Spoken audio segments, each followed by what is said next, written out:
Obrigado a você pelo seu tempo, pela sua atenção ao Polêmica Judiciária. Você decide. Meu nome é Celso Pérez, sou procurador da República há décadas. Nosso trabalho aqui tem a grande produção do Big Boss, do Vinícius, ele que produz tudo aqui, e os nossos luminares em roda de conversa no Viver da História. Nietzsche, ele que coordena essa conversa. Teles, a justiça que você sabe. Kant, a estátua da liberdade, tanto precisamos no Brasil de liberdade. O triunvirato da Grécia ao centro, claro, Sócrates, Platão, Aristóteles. O triunvirato da política, quem nós temos aqui ao centro? Gandhi, Lincoln, Churchill. O triunvirato da ciência, Hipócrates, Einstein, Freud. Aqui o triunvirato das letras, da língua ferina. O que nós temos? Temos Sêneca, Dostoiévski e Voltaire. E aqui, Descartes. E aqui nós temos Deus Hermes, da hermenêutica, da interpretação, que vocês muito bem sabem. Vai para a sua tela a nossa vinheta. A faixa presidencial, temes entre presidentes e a luz dos luminares, o nosso tema de hoje. Vai também para a sua tela, então, uma representação disso aqui, dos luminares em roda de conversa no Viver da História, esclarecendo que aqui o objeto é a postura de Teles, o devido processo legal. Não vamos discutir se foi correto ou não que o presidente Lula tenha sido condenado e preso. Não vamos discutir se foi correto ou não que o presidente Bolsonaro tenha sido condenado e preso. Nós vamos discutir o processo legal. Vai para a sua tela, Montesquieu. E Montesquieu nos explica por que isso. A injustiça que se faz a um é uma ameaça que se faz a todos. Viram? O devido processo legal, postura de Teles, ele preserva a rigidez da justiça, para muito além dos casos concretos. Por isso que é mais importante que os casos concretos. Vai para a sua tela a nossa Constituição. Está lá, Summa Potestas Populi, poder soberano do povo. Desde a reabertura democrática do fim do regime militar, os nossos presidentes da República são alvo de impeachment, de processo criminal e prisão. É assim com todos. O presidente da República não é qualquer do povo. Isso é uma demagogia dizê-lo. O presidente da República representa o povo, encarna a representação popular. Ele tem 60 milhões de votos. Ministro do Supremo, juiz, procurador, essa turma toda do judiciário, não tem um voto. Um voto. O maltrato ao presidente da República é um maltrato à nação brasileira. Países de ponta, Estados Unidos, França, Alemanha, né? Inglaterra, eles fazem o que o Brasil faz com seus líderes? Não faz, né? Porque eles têm consciência disso, da representação. Agora mesmo o presidente Lula esteve na ONU, brilhante discurso, muito bem o presidente Lula. Mas o povo, o mundo, né, olha para o presidente Lula e pensa o seguinte: olha, esse aí esteve preso enquanto o seu opositor governava. Agora inverteu. O seu opositor está preso e ele governa. Mas que país estranho esse que prende todos os seus presidentes? Como nós vamos acreditar na representação do Brasil se eles próprios não acreditam? Eles prendem os seus presidentes. Teria o Brasil um melhor sistema judiciário do mundo? Ou teria o Brasil um sistema ímpar judiciário do mundo? Vamos então agora aos cânones cruciais de Teles, o sistema de justiça. Quais são os cânones? O primeiro deles, vai para a sua tela, um conservador americano, vocês conhecem, Russell Kirk: a liberdade e a justiça só podem ser estabelecidas depois que a ordem estiver razoavelmente segura. Sócrates, aqui, há 4 características que o juiz deve possuir: escutar com cortesia, responder sabiamente, ponderar com prudência e decidir imparcialmente. Ó Brasil! François Guizot: quando a política penetra no recinto dos tribunais, a justiça se retira por alguma porta. É o que foi para a sua terra. Agora vai para sua tela. Aristóteles, quando um juiz se deixa levar pela cólera ou por qualquer outra paixão, sua sentença recebe necessariamente a marca disso. Retorna sua tela a Aristóteles para dizer: haverá, e perguntar, haverá flagelo mais terrível do que a injustiça de armas na mão. Vem agora para sua tela Pilon de Alexandria e diz: um juiz deve ter em mente que, quando ele decide um caso, também ele próprio está sendo julgado. Veja, é o objeto também desse vídeo. Radlo, uma representação, uma arte representativa, brilhante aqui. Quem tem um acusador por juiz, necessita de Deus por advogado. Vai para sua tela, aqui ó, Ponce de Miranda, o nosso maior jurista, num tópico que é: justiça não pode ser volátil e sim um porto seguro. Isso é um cânone fundamental. E diz o Pontes: todas as feitas que encontrardes 2 ou 3 palavras juntas, podeis afirmar que conspiram. Liberdade e igualdade, céu e inferno, Estado e justiça. Pontes incomparável. Vai para sua tela agora uma arte representativa brilhante de Bauman. E o Bauman, como vocês sabem, ele cristalizou a ideia de que vivemos tempos líquidos, nada é para durar. Então, o que é um líquido? O líquido, ele toma a forma do seu recipiente. E o Bauman brilhantemente diz: é uma sociedade líquida, porque ela é circunstancial, ela é volúvel, tudo toma a forma do momento, da circunstância. Ela não tem estabilidade, ela não tem compromisso com o passado, muito menos com o futuro. Isso não pode acontecer com a justiça, né? Então, são os alertas da volatilidade. Nós veremos que é uma característica brasileira, infelizmente. Vamos agora, então, presidente Lula versus presidente Bolsonaro. A relação entre o presidente Lula e o presidente Bolsonaro, deu para ver na última campanha presidencial, né? Ela não é de adversários políticos, é de ódio mesmo, né? Então, vai para sua tela o nosso Tocqueville. Em política, a comunhão de ódios é quase sempre a base das amizades. E aí vem o nosso Nietzsche para sentenciar e dizer: a melhor arma contra um inimigo é outro inimigo. Vamos repetir isso aqui, porque é a síntese da nossa exposição e da realidade brasileira.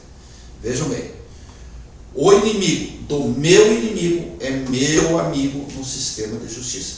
Repetindo: o inimigo do meu inimigo é o meu amigo no sistema de justiça. Veremos adiante. Então vejam uma pergunta para vocês: o Brasil carece ou não, melhor dizendo, padece ou não do populismo judiciário? Muitos estudiosos dizem que sim, e eles elencam algumas características, então, do que seria o populismo judiciário. Vamos ver, então, essas características que esses estudiosos dizem. Então, a primeira característica do populismo judiciário: o culto à personalidade, o messianismo. Sempre você tem um procurador, um delegado de polícia, um juiz, um ministro do Supremo, que é o herói do momento, né? E aí vai para a sua tela uma representação aqui do nosso Nietzsche. Ao redor do herói, tudo se torna tragédia. Vai então para a sua tela agora o Santo Agostinho. Não é o suplício que faz o mártir, mas a causa. Santo Agostinho, né? Extraordinário. E volta para a sua tela então aqui o nosso Nietzsche, com outra arte representativa. Quem luta com monstros, que se cuide para não se tornar um monstro ao fazê-lo. Antológico isso aqui, a realidade brasileira. Aliás, o Nietzsche, vou dizer uma coisa, ele deveria pagar imposto sobre as grandes inteligências. É como ter um imposto sobre as grandes fortunas, que no Brasil nunca se implementa, né? Está na Constituição desde 1988, mas então ele deveria pagar pelas grandes inteligências, viu, Nietzsche? Não, deveria pagar isso aí. Segunda característica do populismo judiciário: a formação da culpa no populismo judiciário, ela não se faz na instrução do processo para a sociedade, ela se faz da sociedade para dentro do processo. E como é que se faz isso? Através do linchamento moral, da crucificação da imagem do acusado. Vai para a sua tela o nosso presidente Lula, quando lá em 2016 estaria o presidente Lula bastante assustado, dá para perceber. Ele é alvo de uma condução coercitiva do Sérgio Moro Óbvio que não tinha razão para a condução coercitiva, ela se destinava exatamente isso que eu estou dizendo aqui. Agora vai para a sua tela o presidente Bolsonaro sendo intimado no hospital por determinação do ministro Alexandre de Moraes. Não precisa explicar. Mas isto, alertando, é uma praxis histórica, lamentavelmente. A justiça, o sistema de justiça como um todo vai para a sua tela. Uma pintura da Revolução Francesa. O espetáculo da degola, da guilhotina em Praça Pública. Eu sabe que a Revolução Francesa tem negócio de fraternidade, humanidade, igualdade, é muito bonito, mas a guilhotina rolou assim aos milhares, né? Cortando pescoços das pessoas. E é por isso que essa exposição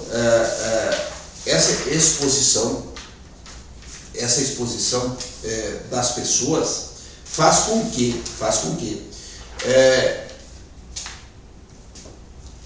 Vaza Jato e Vaza Toga em favor da procurado são provas lícitas. Elas explicam a conduta da autoridade. Vamos lá, o que acontece? A publicidade processual é um instrumento que historicamente vem lá da Inquisição.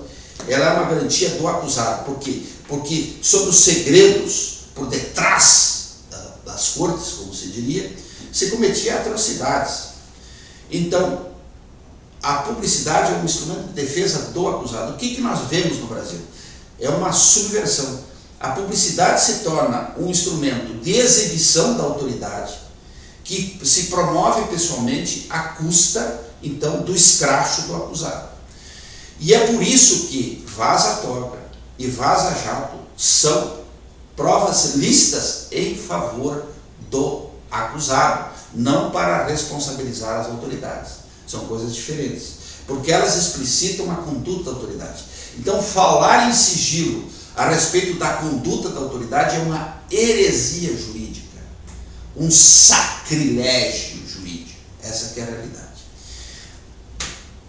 Vai para a sua tela agora uma representação da Sociedade do Espetáculo Guy Debord, 1967. Pouco gênio esse cara. 1967. Olha o que ele escreve. Sociedade do Espetáculo. O espetáculo, vai para a sua tela, o Vinícius coloca aí para nós.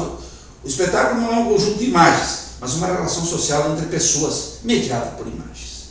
B. A vida cotidiana é substituída por representações, publicidade, mídia, política, consumo, criando uma falsa realidade. O tempo real é substituído por tempo espetacular, notícias em loop, modas passageiras, nostalgia comercializada, mitológico. D. História é apagada e substituída por uma pseudo-eternidade do consumo. Pseudo-eternidade. G. Tudo que era vivido diretamente torna-se representação. Guy Debord.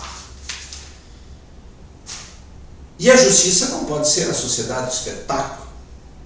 Não pode. Não poderia. E aí, como é essa formação da culpa que eu disse para vocês que faz a sociedade da sociedade para dentro do processo, tem na imprensa, obviamente, um grande aliado, muitas vezes, disso. Vai para a sua tela uma selfie de jornalistas de grande expressão, seminais de veículos do centro do país, que quando o presidente Lula foi condenado aqui no TRF da 4ª Região, eles fizeram uma selfie comemorativa, julgando-se coautores da Lava Jato. Essa é a realidade. Agora vai para a sua tela a Folha de São Paulo, um colunista consagrado lá. Por que torço para que Bolsonaro morra? Não precisa explicar, né? Não precisa explicar. Vamos para a terceira característica, então, do populismo judiciário, segundo estes estudiosos. Afronta o controle de poder, freios e contrapeios. Os ingleses criaram essa expressão, né? Check and balance. Ignorando o texto da lei, produzindo sua subjetiva hermenêutica. Para a sua tela, Luís XIV, que você sabe, o Estado sou eu, isso é assim, eu sou o Estado, não importa a lei. E vai agora uma representação, uma arte representativa do Rousseau, antológica. Não há como a força do Estado para garantir a liberdade de seus membros, e isso hoje no Brasil é de uma evidência impressionante. E aí outra característica, outro aspecto, que eles promovem essas figuras, o constrangimento público, então, a que outras instâncias de freios e contrapesos, elas não reformem as suas decisões. Então a Lava Jato fez campanha escrachada contra o STF para que ele não deferisse habeas corpus como deveria tê-lo feito, e se acovardou em não o fazer ao presidente Lula, para que ele não fosse preso. Isso é muito claro. E hoje o que o STF faz? O STF constrange o Congresso Nacional para não haver anistia, para que os seus ministros não sejam punidos por abuso de autoridades pelo Senado, que é o órgão correcional dos ministros, diga-se, segundo o sistema de freios e contrapesos constantes na nossa Constituição da República. Vai para a sua tela. Até a virtude precisa de limites. Né? O que Montesquieu, diziam a Montesquieu, mas Montesquieu, tu vai limitar o poder do rei, rapaz, com esse negócio de tripartição de poder. O rei, ó, ele foi investido por Deus. O rei é bom. E quando o rei é bom, como é que tu vai limitar o poder do rei? Essa é uma ideia que nós temos até hoje. Ele ironizava. Até a virtude precisa de limites. Na época do Império da Lava Jato, criticar o Sérgio Moro era o quê? Uma heresia. Hoje, criticar o ministro Alexandre de Moraes, o que é? É um sacrilégio. Né? A situação do rei do Montesquieu. Então, a esses precisa, até a virtude deles precisa ser limitada. Quarta característica do populismo judiciário: o direito penal do inimigo. A autoridade aterroriza a sociedade com o ato do acusado. Bom, de novo na sua tela, pode-se dizer que as pessoas aterrorizadas são os aliados mais confiáveis, ainda que involuntários, dos terroristas. Ontológico isso aqui, né? Então, na época, o que era? A corrupção do presidente Lula era a maior desgraça brasileira. E hoje, os atos antidemocráticos, os golpistas, como se diz, do presidente Bolsonaro, é a maior desgraça brasileira. E agora, ó, Voltaire vem para sua tela para dizer: confesso que o gênero humano não é tão mau como certas pessoas apregou na esperança de o governar. Esse homem aqui é uma coisa impressionante. Vamos agora, Via Cruz dos presidentes da República, vai para sua tela, uma charge da Tony Bulhões, genial. Marx já se disfarça para escapar do MP de São Paulo. Então, como vocês vão lembrar que o processo que levou o presidente Lula à prisão começa em São Paulo. O famoso caso do triplex do Guarujá, que é uma praia de São Paulo, negociação com a AES, os promotores de justiça denunciam o presidente Lula lá. Muito bem, até o Paulo Maluf disse que aquilo era um triplex, Minha Casa Minha Vida. É coisa de pobre, né? Mas foi denunciado. E aí os promotores fizeram lá uma digressão de filosofia que não cabe numa denúncia criminal. Criminal é fato típico, ilícito, pá, pronto, acabou. Descreve objetivamente, quando você começa a fazer digressões fora do direito penal, é porque você não está tratando de direito penal. É coisa lógica. Você está tratando de política, você está tratando de ideologia, mas não está tratando de direito penal. E eles cometeram uma canelada cultural, confundiram Hegel com Engels, que foi o grande parceiro de Marx, como você sabe. Até o Marx foi jovem hegeliano, mas ele sucedeu Hegel, né? Não conviveram, sorveu dele lá a ideia da dialética, né? Adaptou, né? Mas foi uma coisa terrível. Então, por isso, essa chave. O pior disso é que a Folha de São Paulo criticou os promotores de justiça e ainda foi condenado por dano moral pela justiça. É coisa de Brasil mesmo, né? Mas aí, a juíza lá de São Paulo disse: isso aqui é federal, isso não tem nada a ver. Ele mandou lá para o Sérgio Moro. E aí, a primeira coisa que nós temos que ver,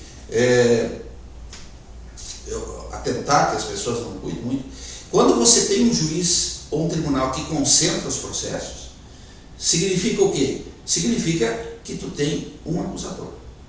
Isso é muito importante. Então, Curitiba, foi para o Sérgio Moro, tá? Foi para o Deltan Dallagnol. Tá. Por quê? Ele que mandava na Força-Tarefa Lava Jato. Tá. E tudo na mão dele. Quando chega no Supremo, vai tudo para o Supremo. O que acontece? Como nós temos hoje, é o Procurador-Geral da República. Só ele. Ele é o acusador. Percebe? Pode acusar ou pode arquivar. E o arquivamento dele não tem como o Judiciário rever. No Supremo, diferentemente do primeiro grau. acontece? A Lava Jato, originariamente, lá em Curitiba, era do procurador Soares. E o que ele pediu? Ele pediu aquilo que ao final o Supremo consagrou, que todo mundo sabia, que Curitiba não era competente, que era para declinar a competência. O Sérgio Moro indeferiu e aí foi para o Deltan Dallagnol. Nunca apareceu por que foi para o Deltan. Por quê? Porque um procurador, assim como um juiz, ele só pode sair de um caso por causa legal explícita, ou seja, suspeição, impedimento, remoção do ofício, coisa que eu valho, tá? Aposentadoria, sei lá, entendeu? E nunca apareceu por que aconteceu isso, tá? Mas aí, Deltan, então, acaba escolhendo os seus pares, a quem ele queria que trabalhasse com ele, e então, o Procurador-Geral da República, o Dr. Rodrigo Janot, designou a famosa Força-Tarefa Lava Jato. Com uma janela no tempo aqui, o Sérgio Moro já daí como senador, vai para a sua tela. PF prende grupo do PCC que planejava matar autoridades. Moro era um dos alvos. Você sabe que o intercrimes, né, tem o quê? Cogitação, preparação, execução, consumação e exaurimento. O que é punível disso? É só execução e consumação. Aí uma pergunta a vocês, quando é que começa um assassinato? Uma R15, fuzila R15 apontado para a cabeça de vocês assim. É quando aperta o gatilho que começa o assassinato. É só ali, ali consuma, né? Ali está. Então esse é um drama da dogmática penal, né? Não se tem ali, a diferenciação entre atos preparatórios e executórios, ela é dramática. Está na sua tela ali uma definição, que me parece a melhor, do direito penal alemão, está em espanhol, né? Que intenta um fato penal que, de acordo com a sua representação do fato, se dispõe imediatamente à realização do tipo. Isso aqui, lapidar, né? Porque ele pega todas essas medidas de aproximação da execução, já caracteriza um crime, e se ele não for consumado, ele é na forma tentada, como você sabe. E aí em Curitiba tinha, contra o Sérgio Moro, que foi descoberto pelo Ministério Público de São Paulo, que tinha o PCC, que é a nossa máfia, né? Embora no Brasil insistam em dizer que não é terrorismo que faz o PCC, não todas as correntes, né? Especialmente a esquerda, que se nega a admitir isso. O que tinha em Curitiba? Tinham sicários, assassinos, mobilizados só para isso, armas de guerra, R15 e assim por diante, e um sítio, uma base operacional onde eles já estavam seguindo a família Moro. Eles iam assassinar o Moro mesmo, a família. Lembrando que na Itália, em 1992, a máfia matou lá o juiz Falcone, né? Foi uma coisa muito emblemática. E, veja, agora nós tivemos o assalto ao avião pagador em Caxias do Sul. 30 milhões de reais, o PCC liderando, junto com a organização criminosa, a facção Bala na Cara, do Rio Grande do Sul. E ali o que tivemos? Um policial morto e mais de 20 latrocínios sob a forma tentada. A Polícia Federal fez um trabalho brilhante de investigação. Hoje nós temos mais de 30 pessoas presas por envolvimento nisso, né? E o que aparece ali? Um deles era exatamente que estava envolvido no caso do Moro. E eis que esse caso também vai para o procurador Soares, e ele também pediu a declinação, né? Só que aí, respeitando o colega, me pareceu equivocado, que era realmente em Curitiba. Eis que a nossa Câmara de Revisão, então, revisa, não, tem que ficar em Curitiba mesmo. E ele, porém, o Sérgio Moro, Sérgio Moro aqui é vítima, os membros do PCC foram denunciados por organização criminosa e crimes adjacentes, até deu uma pena razoavelmente alta, 14 anos, mas não por tentativa de assassinato. Eu denunciaria por tentativa de assassinato. O judiciário que entenda diferente se quiser, e eu duvido que ele fosse entender diferente. Ia fazer história e isso ia ser enquadrado como tentativa de assassinato. Pena, obviamente, muito maior. Bom, agora esse que estava envolvido lá do PCC aqui no aeroporto de Caxias pode ter certeza que era uma pena bem mais pesada. Muito bem. Vai para a sua tela ali o relatório CC5, de minha autoria, outra janela do tempo, aí voltamos mais um pouquinho, anos 90. E vai também para a sua tela com a capa do Jornal do Senado, a CPI dos bancos. Aquela história de Marca, Fontes Sidan, Banqueiro Catiola. O que aconteceu aqui? Eu atuava em Cascavel, no Paraná, e nós obtivemos a abertura das contas CC5 de todo o Brasil, por uma série de fatores lá de lavagem que nós conseguimos. Muito bem. O que é a CC5? Para mandar dinheiro para o exterior. Então se apurou lá que em 7 anos foram 124 bilhões de dólares. É isso mesmo, 124 bilhões de dólares. Isso é ilícito tudo? Claro que não. A grande maioria é lícito. Remessa de lucros de multinacionais, brasileiros que têm domicílio no exterior e assim por diante. A questão é que tem uma parte expressiva, e é muito dinheiro, que não foi tributado. É isso que o Banco Central não fazia, ao contrário do que a lei dizia. Segundo, e pior, além de não ser tributado, produto de crime. E aí, obviamente que pobre não tem CC5, né? Então você tinha grandes conglomerados, por exemplo, da mídia brasileira, que vivem, inclusive querendo derrubar governos por serem, aspas, corruptos, por não rezarem na sua cartilha. Normalmente é isso que acontece.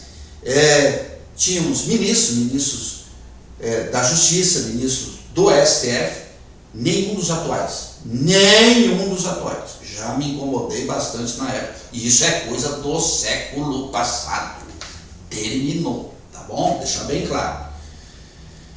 E isso foi objeto dos bancos, enfim, da CPI do sistema financeiro, que também quebrou o sigilo da CC5, e nós alcançamos aos senadores os dados. Por quê? Porque o Banco Central mandou para o Congresso Nacional literalmente um furgão de documentos que não iam ser jamais processados e conseguir examinados com a devida precisão, né, propositadamente, claro, e a gente fez então relatórios legíveis e entendíveis, né? Bom, nesta época o Sérgio Moro chega em Cascavel, então ele se titulariza como um juiz. Trabalhei com o Sérgio Moro um bom período lá, ótimo juiz, só elogios ao magistrado Sérgio Moro, diga-se, sobre todos os pontos de vista da diligência, ponto de vista de zelar pelos direitos da defesa, tudo correto. E depois ele então vai para Curitiba, passa para o Joinville, vai para Curitiba, e lá é inaugurada então a vara de lavagem de dinheiro, e que depois abriga a Lava Jato, mas antes teve a famosa força-tarefa CC5, designada pelo grande Procurador-Geral da República, Dr. Cláudio Fonteles. Diz. Voltando à Lava Jato, então, em Curitiba não aconteceu nada. Curitiba, veja, o epicentro da corrupção era a Petrobras. Petrobras sede do Rio de Janeiro. Os políticos têm sede dos seus atos aonde? Brasília. Não aconteceu nada. Nem a própria Lava Jato. A Lava Jato é um posto de lavação em Brasília. Então até é meio bizarro isso, né? Mas o Brasil todo dizia que não, que o Sérgio Moro era o competente. Inclusive o STF. O STF, na figura do ainda hoje mais expressivo ministro, o oráculo de Delfos da Suprema Corte, o doutor Gilmar Mendes. Vamos lá, então vai para a sua tela ali, olha só o que o ministro disse. Não se tem na história deste país nenhuma notícia de uma organização criminosa desse jeito. Isso aqui é 2015, só para a gente ficar bem atento ao tempo, né? Fato que nos envergonha por completo. É o maior escândalo de corrupção do Brasil, quiçá do mundo, durante um julgamento no STF, o caso da Consiste, que discutiam se iam, aspas, fatiar a Lava Jato ou não. No fundo, o que se espera é que o processo saia de Curitiba e não tenha a devida sequência em outros lugares. Vamos dizer isso em português bem claro. Entenderam bem claro? É isso. Muito bem. E no final, todos sabem que o presidente Lula tem os prestação do lado exatamente por incompetência do Sérgio Moro, além da sua suspeição, diga-se, também foi, mas a incompetência territorial.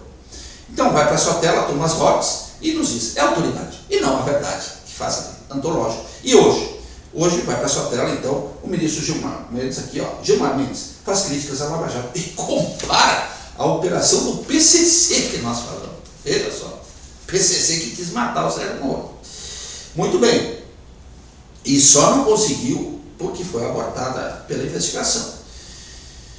Hoje, mais além, o Sérgio Moro é réu por calúnia contra o Gilmar Mendes no Supremo, por um fato que é anterior à condição dele de senador, ou seja, o Supremo é incompetente, né? Nos delitos contra a honra, nós temos um princípio, que é o quê? A vítima é que, porque há uma subjetividade muito grande nessa questão do que é da honra, do que é um elemento ofensivo, do que é ânimos de narrar, ânimos de ponderar e ânimos de ofender. Então, você tem que tomar a conduta da vítima como um parâmetro. Vai para a sua tela, venire contra fato próprio e tu gosta. Então, isso é generalizado no direito, que você sabe. Direito tributário, administrativo, direito civil, processo. Em que você discute primeiro, escuta, a parte está pedindo uma coisa aqui, mas o comportamento dela é o oposto. Ela faz exatamente o oposto que está pedindo. E acrescenta o tu corpi, que é a hipocrisia disso, né? Então, lá no direito romano, isso se condenado. Então, é a falácia ad hominem, né? Ou seja, a própria pessoa que se coloca como vítima, ela age contrariamente àquela condição que ela busca no processo. Aí, bom, chega o presidente Lula, então é denunciado na Lava Jato em Curitiba, no caso do triplex. Eles não fizeram nenhuma alocução filosófica, mas fizeram uma sobre ciência política, que é o presidencialismo de coalizão, que também não cabe, na denúncia não cabe discutir isso. Numa denúncia que o objeto é o crime, propriamente dito, isso não é crime. Mas pelo menos não cometeram o agafe lá de errar o autor, né? Nominaram quem efetivamente criou essa doutrina no Brasil, lá desde a Constituinte, o Sérgio Abranches, cientista político, uma figura ilustre, diga-se, da intelectualidade acadêmica brasileira. E pede também na denúncia, eles pedem que, tendo em vista que o presidente Lula é idoso, que o processo seja tramitado mais rápido. É um estranho direito esse, né? Do idoso ser condenado com mais rapidez, né? Mas eles foram atendidos. Vai para a sua tela ali, o Globo, e o Globo lá em 2017, então, sempre atento ao tempo que nós estamos dizendo. O processo de Lula será julgado antes das eleições de 2018, diz o presidente. Por quê? Porque pelo andar natural dos processos do TRF, o Lula não ficaria impedido, mesmo condenado, na eleição de 2018. Essa que é a realidade. Houve uma aceleração ali. Mas, né, as cortes no mundo, a tradição, o direito consuetudinário, as práticas judiciárias, elas têm um valor maior do que a lei, na guarda da isonomia, de tratar todo mundo iguais, certo? Então, aqui no TRF da Quarta, se vocês pegarem lá a composição histórica das turmas criminais, vocês vão ver que houve uma rotatividade periódica dos desembargadores e desembargadores que atuaram ali. Quando chegou a Lava Jato, cristalizou, ficou a mesma turma, rigorosamente a mesma turma. Única mudança, o membro da turma saiu para ser presidente do TRF da Quarta e o presidente do TRF da Quarta foi para a turma. O presidente do TRF da Quarta, aliás, jamais atuara na área criminal. Ele não era feito à área criminal, né? Mas aconteceu isso, né? Judicialização da política, outro tópico ali. Então, para que a judicialização da política leva a duas consequências. É o governo, porque não tem voto, que nós falamos no início, ela instrumentaliza o combate ao adversário político. Lembrando Nietzsche, uma vez mais, aqui, ó, o inimigo, do meu inimigo, ó, meu amigo no sistema de justiça, tá? Vai para a sua tela, então, uma arte representativa de Maquiavel, antológica, governar e fazer acreditar. Maravilhosa isso aí. E aí a pergunta, como fazer acreditar? Nós já respondemos. A Sociedade do Espetáculo, lá do Guy Debord. Certo? Vai para a sua tela o Giovanni Orsina, grande professor de História de universidade em Roma e, acima de tudo, um grande especialista na Operação Mãos Limpas, Manipulite. Manipulite, lá, que vocês sabem do acontecimento, e o Sérgio Moro era um confesso admirador da Manipulite, tem livros, ele prefaciou o livro a respeito da Manipulite e assim por diante, tá? O que esse expert disse? Folha de São Paulo, 2017, ápice da Lava Jato, estava assim, monopolizando o Brasil. Juízes da Mãos Limpas viraram atores políticos lá na Folha de São Paulo, essa é a chamada da Folha de São Paulo. Orsina. E veja que como a Lava Jato reproduziu a Mãos Limpas. A Mãos Limpas, aconteceu isso, os atores viraram políticos no Brasil também, Deltan e Sérgio Moro, e lá resultou na eleição do Berlusconi, que faleceu agora recentemente, e aqui resultou na eleição do presidente Jair Bolsonaro. É isso, né? E agora vai para a sua tela, tá? Vai para o UOL, e lá já, então, Bolsonaro, 2019, ele já é presidente da República, e diz, Bolsonaro disse que o trabalho de Moro como juiz o levou à presidência. O próprio presidente dizendo isso, não vamos discutir com ele, né? Vamos a uma outra janela do tempo, vai para a sua tela aqui uma imagem lá do Rio de Janeiro, dos icônica Procuradoria da República lá do Rio, histórica, diga-se. E o que eles protestavam? Eles protestavam aqui porque o presidente Jair Bolsonaro designou Procurador-Geral da República, Dr. Augusto Aras. Fora daquela lista tríplice da ANPR, você sabe que na área federal é diferente dos estados. A lista ela é sugestiva, não é obrigado o presidente seguir. Então eles protestam contra isso. Mas aí voltemos um pouquinho lá para o ápice da Lava Jato 2017, nessa mesma Procuradoria da República. Se reuniram então reuniu a Lava Jato do Brasil, para falar ao Brasil do Rio. O próprio Leonel Brizola dizia, o Rio de Janeiro é o tambor do Brasil, né? E efetivamente é. Então reuniram a Lava Jato Curitiba, São Paulo, Brasília e o próprio Rio lá para fazer uma carta à nação. E foi o que eles fizeram, convocaram a imprensa, coletiva a imprensa, está lá, basta ler, diz assim, 416 pessoas foram acusadas por crimes como corrupção. É crucial que em 2018 cada eleitor escolha apenas deputados e senadores com passado livre. Ou seja, eles queriam escalar o Congresso Nacional. É simples assim, né? Vai para a sua tela a imagem, então, da Procuradoria-Geral da República adesivada com peça publicitária de combate à corrupção. Não à corrupção, etc. Né? Isso aqui o que é? Traduz aquilo que eu falei. O comando que tinha a Lava Jato do Ministério Federal. Ela imperava de uma forma assim, incontrastável. Vai para a sua tela aí já atualizado. O Deltan Dallagnol, com o famoso PowerPoint que ele fez contra o Lula, mas aí já dizendo que vai pagar 100 mil reais ao Lula, corrigir isso, vai dar mais, eu acredito, de indenização por dano moral. PGR, então, essas imagens aqui somadas ratificam uma vez mais a sociedade do espetáculo, que foi dito, e o império da Lava Jato sobre o Ministério Federal. Essa que é a verdade, né? Por isso que não havia correção, não havia controle e assim por diante. Não havia autoridade. Isso o ministro Gilmar Mendes tem razão, houve uma ruína da autoridade, né? Corregedoria, Câmara de Revisão e assim por diante, né?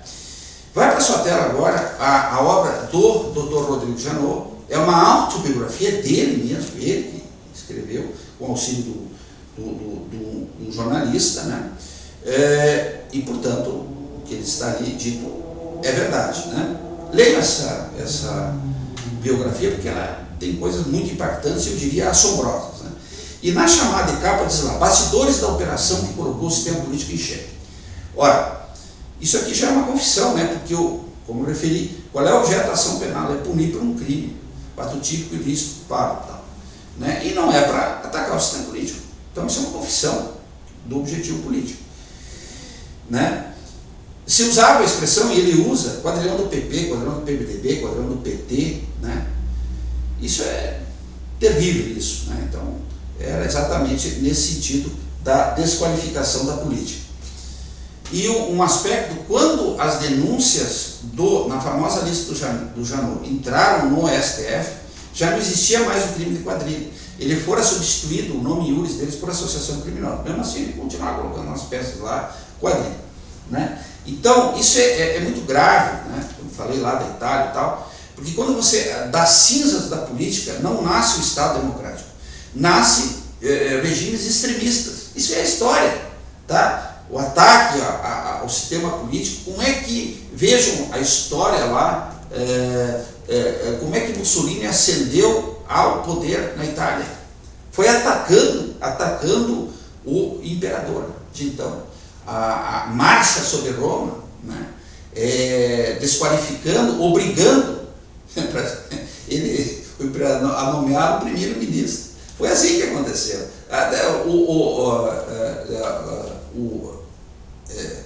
Hitler, igualmente, né, usando medidas de massa, de pressão, de liquidar com alteralidade e alternatividade política, né, dos demais correntes. É assim que funciona. Agora vai para essa tela, em 2017, o ápice da Lava Jato, né? Folha de São Paulo, Frederico Vasconcelos, procurador previu em março desgaste com delações da Odebrecht. Também em 2017, o Estadão, está ali, ó, Janot está criminalizando a política, diz Celso Presa. Então, eu reportei isso aqui na época do auge da Lava Jato. Obviamente que internamente no MPF eu fui fritado solenemente, mas eu disse isso, né? Não é agora, não é? Vai para a sua tela uma imagem que se tornou icônica do Sérgio Moro com os adversários viscerais do presidente Lula e do PT. Então está lá o Michel Temer, que herdou a presidência pelo impeachment da presidente Dilma, Aécio Neves e o Alckmin. Só que o Alckmin hoje é aliado, né? Dinâmica da política, né? Mas era na época. Vai para a sua tela, isso aqui vocês têm que assistir no YouTube, tá? Olha lá, manifestantes queimam ministros do STF. Isso aqui foi uma coisa impressionante. Aconteceu em Porto Alegre, naquele clima, literalmente de incendiário. Vem para a rua e MBL patrocinaram, então, uma encenação da morte dos ministros do Supremo mediante fogo. Por quê? Porque eles queriam constranger o Supremo a não mudar o entendimento da prisão em segunda instância. Fato que, se mudasse, impediria a prisão do presidente Lula. Como? E funcionou. O Supremo não mudou, né? Não mudou e o presidente Lula foi preso. Ora, mas teve um requinte aqui de crueldade. O Vem para a Rua foi recebido, nessa época aqui, pela presidente do STF, na época, Carmen Lúcia, para fazer logo pressão para que não houvesse a mudança, essa de posição. O discurso é para não haver a mudança de posição da presidência de circunstância, mas na verdade o que eles estavam lá é querendo que o Lula fosse preso, para ser o objetivo, e que conseguiram, né? Incrível, depois de eles fazerem isso. E isso aqui nunca foi punido. O Ministério Público Federal, a Polícia Federal, ninguém fez nada. Ficou assim essa coisa. Hoje, o sujeito se desentende lá com um familiar do ministro do Supremo, vira réu por golpe de Estado, né? Então, vejam a situação que nós vivíamos na época. E aqui, nesta encenação, tinha a famosa fala do presidente Lula com a presidente Dilma, que foi vazado pelo Sérgio Moro, criminosamente, como depois reconheceu o STF, e que foi o grande estupim do impeachment. Vamos combinar, né? Ninguém acreditava, ninguém fazia acusação que aquelas pedaladas da presidente Dilma eram razão para tirar o presidente da República. Aquilo lá era uma fachada, né? Então, isso sim, o impeachment até então estava mais ou menos controlado pelo governo. Aí explodiu o Brasil com essa gravação. E pior, a gravação editada, porque havia uma conversa que se estendia por bem mais tempo e que, no final, eles diziam que então o Lula não seria nomeado ministro para tirar os processos da jurisdição do Sérgio Moro. Então o Lula iria para o STF, né? E isso não foi divulgado. Pior do que não ser divulgado, foi omitido inclusive do Supremo, quando o Supremo requisitou a íntegra das gravações. E já não tinha sequer autorização judicial para fazer a interceptação. É bom lembrar disso, né? Então, e o Sérgio Moro não foi punido. Ninguém foi punido, né? O TRF da 4ª Região chegou a dizer na sede administrativa que era um processo excepcional, então tinha que ser tratado excepcionalmente, ou seja, faça o que quiser e está tudo certo, né? Esse o clima que nós vivemos no Brasil naquele momento, mas era o tsunami da culpa que eu falei lá no início, né? Então, a presidente Lula recebeu, vem aqui então o desdobramento, que vocês sabem ali, está na sua tela, o Vinícius coloca para nós. Então, o presidente Bolsonaro dando posse ao Sérgio Moro como ministro da Justiça, na sequência então o trio, ao centro o presidente Bolsonaro, com Sérgio Moro e Deltan Dallagnol, que vira então deputado federal, também em apoio ao presidente Bolsonaro. Aqui na sequência vem novamente o Deltan aqui numa entrevista ao Roda Viva, me parece, defende o Bolsonaro contra Lula, que aconteceu desde sempre, né? Vamos lá. E hoje o que faz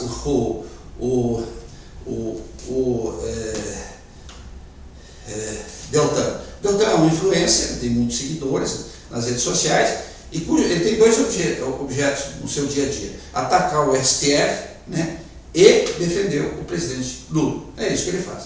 Vocês vão lembrar que aí o Sérgio Moro, ele teve uma demissão histérica do Ministério da Justiça. Nada do que ele disse se comprovou, né? Quem conhece um pouco de política vê que não tinha solidez nenhuma. Todos os governos, de alguma forma, intervêm na atividade da Polícia Judiciária. Todos, sem exceção, tá? Muito bem. Que é o que ele acusava, então, o presidente Bolsonaro de uma coisa assim, de um pecado capital. E ele sai, ele acreditou, vejo eu, em alguns veículos de comunicação no Brasil, não precisa dizer quais, que diziam que o presidente Bolsonaro iria para o impeachment. Estava à beira do impeachment, tá? E quis pular do barco. Mas, o que acontece? Ele pula do barco, não acontece nada, o Bolsonaro chega até o final, o presidente Bolsonaro, do seu mandato, mas na eleição de 2022, ele, uma vez mais, se entenda lá com o presidente Bolsonaro para ajudar na campanha. Então, vamos voltar aqui para a sua tela o nosso Nietzsche. Um político divide os seres humanos em duas classes, instrumentos e inimigos, né? E agora vai para a sua tela o doutor Cristiano Zanin. Na época, o advogado do presidente Lula, era muito difícil, como hoje é muito difícil defender o presidente Bolsonaro, tendo em vista esse tsunami de culpa, né, que eu referi. É uma usina de Itaipu, com portas abertas, assim, pá, né, atropelando todo mundo, de culpa. Na época era muito difícil. O doutor Zanin foi muito bravo, foi muito corajoso. Moro não foi imparcial, ele dizia isso na época. Agora vai para a sua tela Flávio Dino, que diz: Moro é suspeito e o processo contra Lula é nulo. O doutor Flávio Dino, ele é um amigo pessoal do presidente Lula de longa data e um aliado político, né? Ele foi deputado federal, antes tinha sido juiz, se exonerou para fazer a política, não fez como Sérgio Moro, né? Fazer política no exercício da jurisdição, né? Se exonerou, foi deputado federal, 2 vezes governador do Maranhão e senador da República. Brilhante, carreira judiciária e política brilhante. Mas um aliado estreito, vínculo pessoalíssimo com o presidente Lula. E aqui vai para a sua tela o presidente Lula num debate com o presidente Bolsonaro na eleição de 2022, em que ele, presidente Lula, questionava o presidente Bolsonaro sobre as nomeações que ele fizeram ao STF. Lula disse que STF não pode ser escolhido por amizade. Agora vai para a sua tela, então, já no governo Bolsonaro, o ministro Barroso, que agora se aposenta, mas que presidiu o STF quando da condenação do presidente Bolsonaro, e o então ministro da Justiça, Flávio Dino, e eles num evento no Rio de Janeiro dizem: nós derrotamos o bolsonarismo. Não preciso explicar, vai para a sua tela então a troca, a representação da troca que nós tivemos ao centro do presidente Lula, trocando literalmente. Ele troca o ministro Lewandowski do STF, que se aposenta, passa a ser ministro da Justiça, e o ministro Flávio Dino então passa a ser ministro do STF, O ministro Lewandowski deu várias decisões favoráveis ao presidente Lula. Ele não apenas participou da decisão, aquela que anulou então, os processos do presidente Lula em 2021, mas ele deu decisões relevantes e até algumas singulares, inéditas, por exemplo, deferindo ao presidente Lula o direito de dar entrevistas enquanto estava preso, vocês vão se lembrar disso, e ele foi ministro do TSE no ano da eleição, em 2022. E aí, então, todos sabem que ministros Flávio Dino e Cristiano Zanin, então, eles compõem e condenam, votos condenatórios, o presidente Jair Bolsonaro, relevantíssimo. Bolsonaro é julgado, turma, sim, 2 em 5 é muito mais do que 2 em 11. O presidente Lula teve os processos anulados, repetimos, pelo pleno do STF, tá? Pleno do STF. O presidente Bolsonaro, vamos às comparações, ele não nomeou o Sérgio Moro, né? O Sérgio Moro, ele era um juiz de carreira. Acima de Sérgio Moro, TRF da Quarta, STJ, STF. Todos eles avalizaram, como eu expliquei aqui, o que fez o Sérgio Moro. Mas tinha instância recursal, existia. O presidente Bolsonaro não tem, né? Não tem recurso nenhum, do STF não tem, e ele é condenado pelos juízes, mais do que nomeados pelo presidente Bolsonaro, pelo presidente Lula, perdão, de estreito vínculo com o presidente atual, como demonstrado aqui, e que diziam, eles, ambos, que Sérgio Moro era o quê? Parcial. Nietzsche, lembra? Nós temos 3 casuísmos do julgamento do presidente Bolsonaro, muito categóricos, né?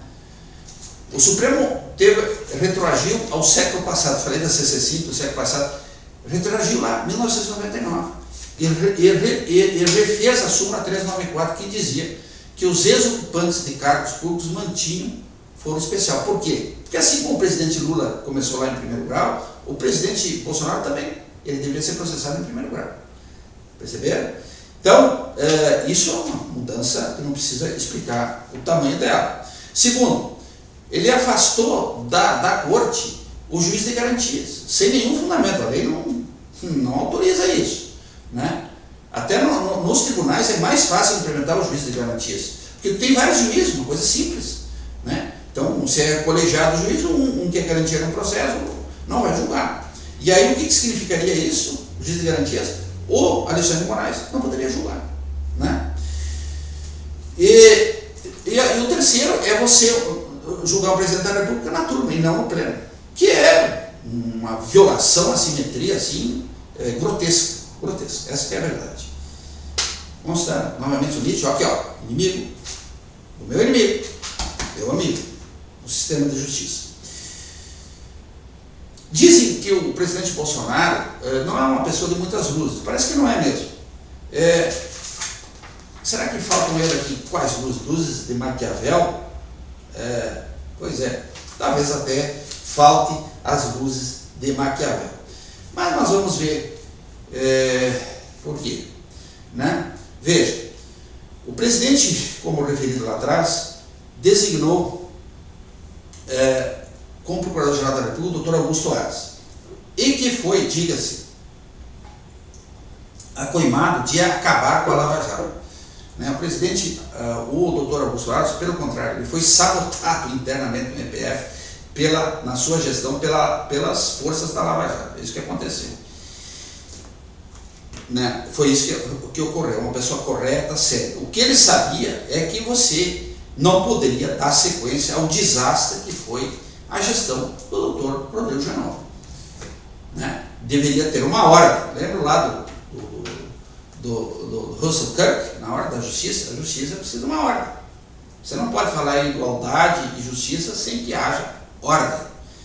E é isso que ele restabeleceu. Não impediu ninguém de investigar em nada. Doutor Aras não fez uma denúncia contra o presidente Lula. Nunca. Nunca denunciou o presidente Lula. Muito bem. E ele designou. E aí o Aras foi, então, acoimado disso. Agora, vamos raciocinar ao contrário. O que seria a lógica da disputa de poder? O presidente Bolsonaro chegar e dizer para o doutor Augusto Aras assim, o seguinte, ó, catapulta a Lava Jato, empodera ela. Né? Seria a lógica.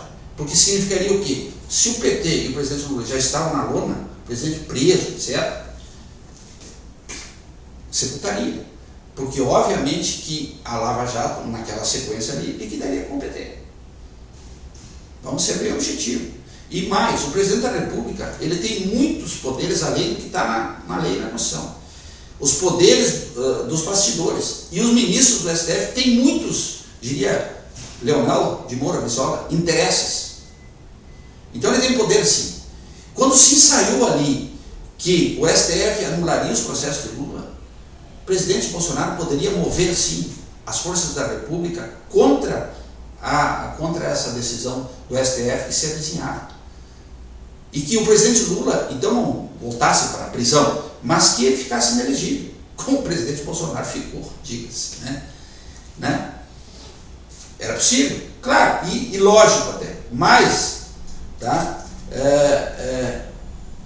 ele poderia ter nomeado o presidente Bolsonaro, ou o desembargador Thompson, aqui da 4ª Região, para o Ministério da Justiça, sucedendo Moro. Poderia ter nomeado ele para o STF, seria, obviamente, uma figura de muito mais expressão, de muito mais conteúdo, né, do que ele o fez.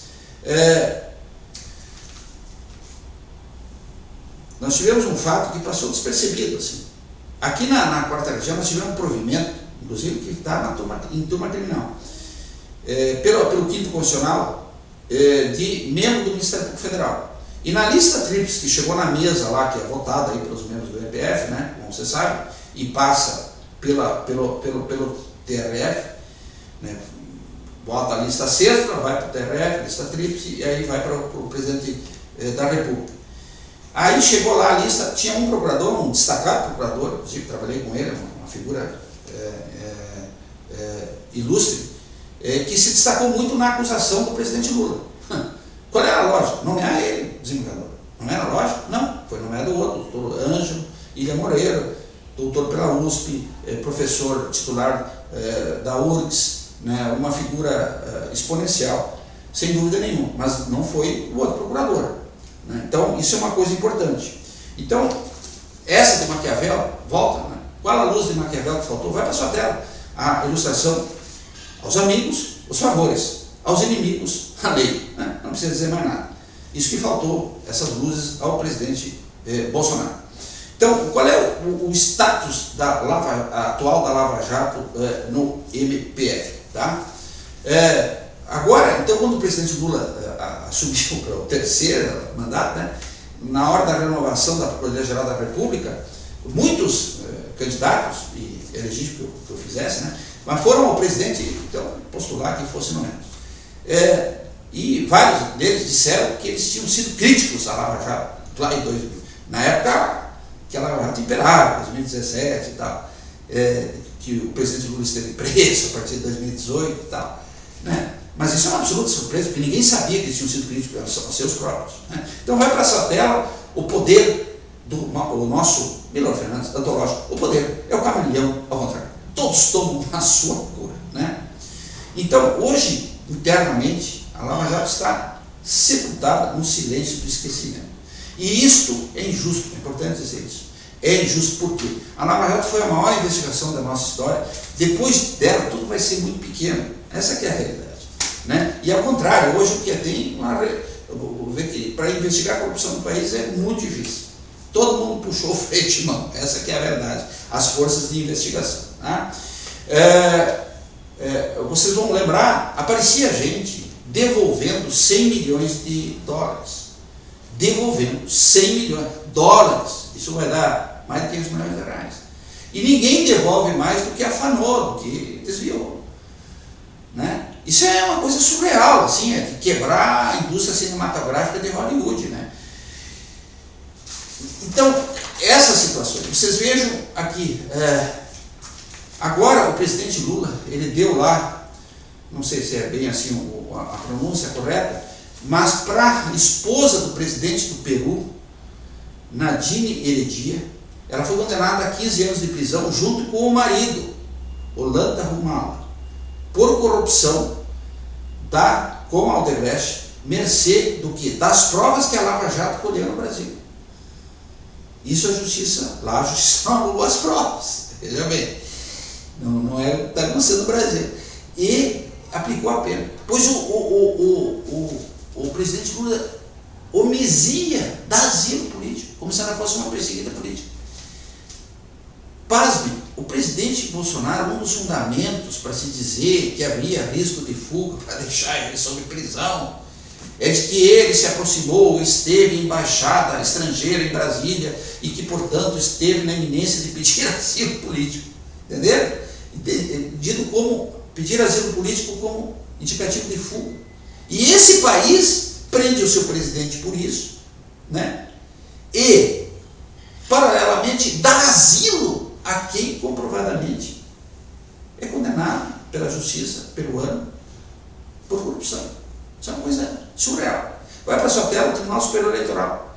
Vamos lembrar, lá, ó, chapa, Dilma, presidente Dilma, vice Michel Temer.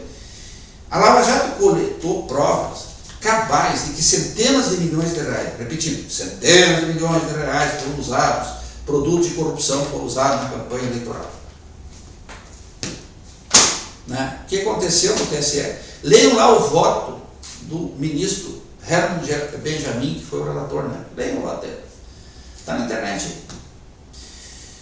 É um voto assim que ele tem um excesso de provas, né, do fato. Talvez tenha sido esse o fundamento da absolvição. Né? Muito bem. E o que aconteceu? Ele absolveu.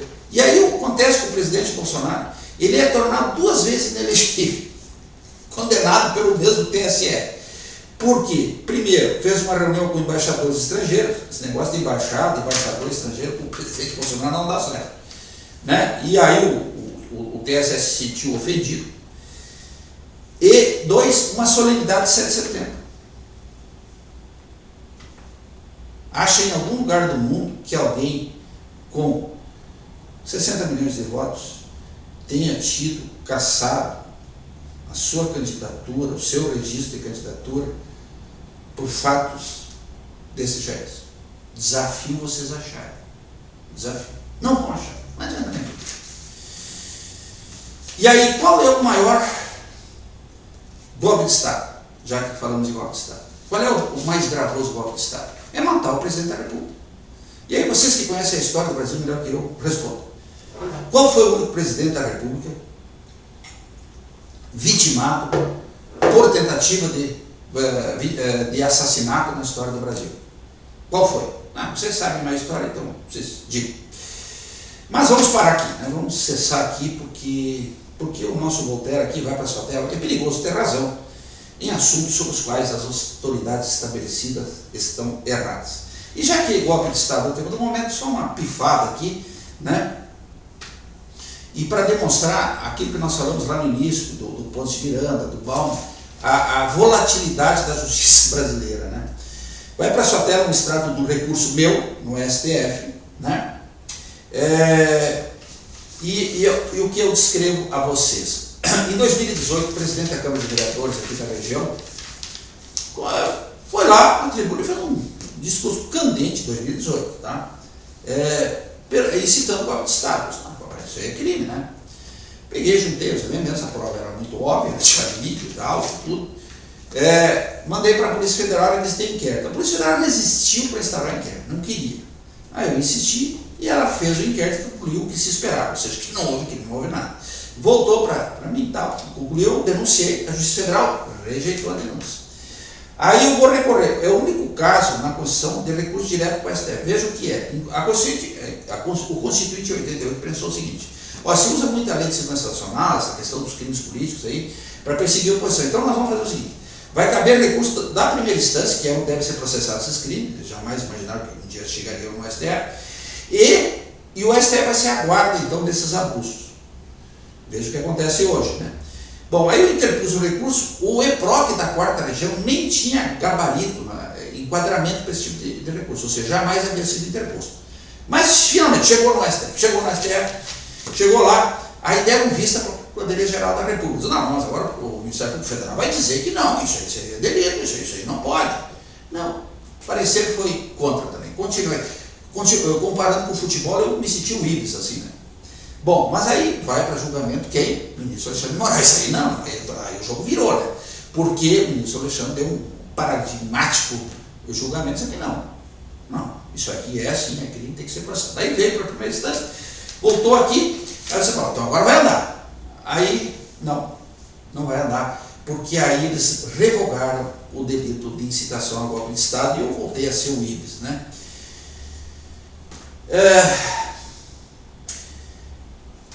Vai para a sua tela, nesse ambiente aí, para vocês verem, 2018, o ano da eleição, não percam. Toffoli diz que militares fizeram movimento e não golpe em 1964. Já vai na sequência, corregedor pede explicações a desembargadora por criticar fala de Toffoli sobre golpe de 1964 na Folha de São Paulo. Olha só, o presidente Toffoli, quando a eleição de 2018, ele era o presidente do STF, sucedeu a ministra Carmen Lúcia. Ele está, olha o local de fala, na faculdade de Direito mais importante do Brasil, que é a São Francisco, da USP. E num evento seminal, 30 anos da Constituição de 88. E lá ele diz isso que não houve golpe em 1964. Aí uma desembargadora de São Paulo criticou ele, pois ela foi o alvo de instalação disciplinar pelo CNJ. Isso é uma coisa impressionante. Hoje, brigar com o familiar do ministro Supremo corre o risco de ser enquadrado por golpe de Estado, como todos nós sabemos. Vai para a sua tela agora o maior filósofo do Brasil, Luiz Felipe Pondé. E ele, da forma luminar, ele é um dos luminares, ele enquadra o que nós estamos dizendo até agora, mas ele enquadra muito o Brasil de hoje. Diz, quando tudo é judicializável, o Estado é totalitário. Repetindo, quando tudo é judicializável, o Estado é totalitário. Sucumbem às instâncias decisórias da sociedade, a política, a economia, a moral, a ciência, a natureza, a cultura, a arte, o humor, a piada, o jornalismo, a religião, a educação, a família, a sexualidade, linguagem, tradição, pensamento. Tudo isso aqui são instâncias de decisão, pessoal. Sociedade que tem que decidir nessas instâncias, e não o judiciário arbitrar, incluindo as escolhas individuais. Quando chama o judiciário vai ser defeito tudo isso aqui. Hoje ele arbitra a sexualidade, daqui a pouco vai ter que entrar, perguntar qual é o teu comportamento sexual que é adequado, politicamente correto ou não para o juiz. Tá? Vai, humor, gente. Humor, tudo que nós temos aqui, acima de tudo, humor. E para a nossa vida e nossa saúde mental. Humor acima de tudo, vai o nosso Churchill para a tela. A imaginação consola os homens do que eles não podem ser. E o sentido do humor nos consola do que somos. Né? Essa exposição aqui. Wittgenstein, o humor não é um estado de espírito, mas uma visão de mundo. Certo? E vai então, agora encerrando, isso aqui ficou longo demais, peço excusa a vocês, mas era uma questão até histórica que era importante registrar. Diz a nossa Constituição lá, fiquemos todos sob a proteção de Deus, fiquemos todos nós, Mãe África, sob a proteção de Olodumare. Obrigado.